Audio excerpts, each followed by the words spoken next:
ज्योतिष शास्त्र के अनुसार कई उपाय बताए जाते हैं, लेकिन कुछ ऐसे उपाय भी बताए जाते हैं जिनको अपनाकर आप रातों रात अपनी किस्मत चमका सकते हैं, जिनसे आपकी सभी समस्याओं का निवारण हो सकता है। हर व्यक्ति के जीवन में कभी अच्छा तो कभी बुरा समय आता रहता है। जब भी कभी किसी व्यक्ति का बुरा समय आता है तो वह हर प्रकार के पैतरे अपनाता है। बुरे समय में व्यक्ति को भगवान का सहारा रहता है। अपने बुरे समय में व्यक्ति बस यही चाहता है कि किसी तरह उसका बुरा समय टल जाए।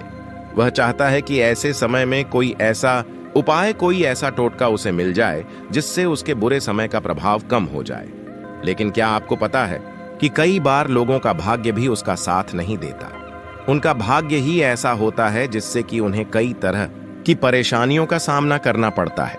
तो अगर आपका भाग्य भी आपका साथ नहीं दे रहा है तो आइए जानते हैं कुछ ऐसे सरल उपाय जिनसे मात्र कुछ दिनों में आपका भाग्य आपका साथ देने लगेगा और आपका भाग्योदय हो जाएगा। ये उपाय दुर्भाग्य को बना देंगे सौभाग्य में। when किसी भी तालाब, झील या नदी में मछलियों को नित्य जाकर आटे की गोलियां खिलाएं। मां लक्ष्मी को प्रसन्न करने का यह बहुत ही अचूक उपाय है। नियमित रूप से जो यह उपाय करता है, कुछ ही दिनों में उसकी किस्मत चमक जाती है। 2 सुबह उठते ही सबसे पहले दोनों हाथों की हथेलियों को कुछ क्षण देखकर चेहरे पर 3-4 बार फेरें और ईश्वर को नमस्कार करें। इसका कारण है कि हथेली के अग्र भाग में मां लक्ष्मी, मध्य भाग में मां सरस्वती व मूल भाग मणिबंध में भगवान विष्णु का स्थान होता है। नित्य यह कर्म करने से जातक का भाग्य चमक उठता है। 3 ज्योतिष शास्त्र के अनुसार आप बरगद के पत्ते को गुरु पुष्य या रवि पुष्य योग में लाकर उस पर हल्दी से स्वस्तिक बनाकर घर में रखें। ऐसा करने से घर में सुकून और शांति का माहौल बढ़ता है। घर परिवार में बने कलह भी खत्म हो जाएंगे। 4 प्रतिदिन चींटियों को शक्कर मिला हुआ आटा खिलाएं। माना जाता है कि ऐसा करने से आपके पाप कर्मों का क्षय होगा और पुण्य कर्म उदय होंगे। 5 घर के मुख्य द्वार के ऊपर भगवान गणेश का चित्र इस प्रकार लगाएं कि उनका मुख घर के अंदर की ओर रहे। उस पर सुबह दूर्वा जरूर अर्पित करें। ऐसा करने ले घर में खुशहाली प्रवेश करेगी।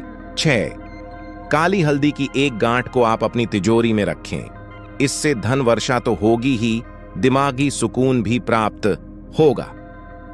7 जब भी किसी महत्वपूर्ण कार्य के लिए घर से निकलें तो उसके पहले अपने माता पिता और घर के बड़े बुजुर्गों के चरण स्पर्श करें और आशीर्वाद लें। माता पिता को प्रत्यक्ष देवता माना गया है।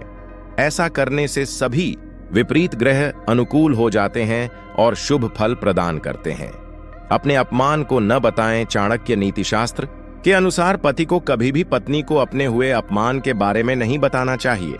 ऐसा माना जाता है कि अगर महिलाओं को इस बात की जानकारी होती है तो वह इस अपमान का समय समय पर ताना देने से चूकती नहीं है।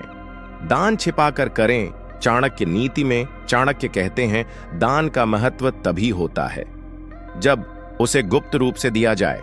दान को अपनी पत्नी से भी गुप्त ही रखना चाहिए।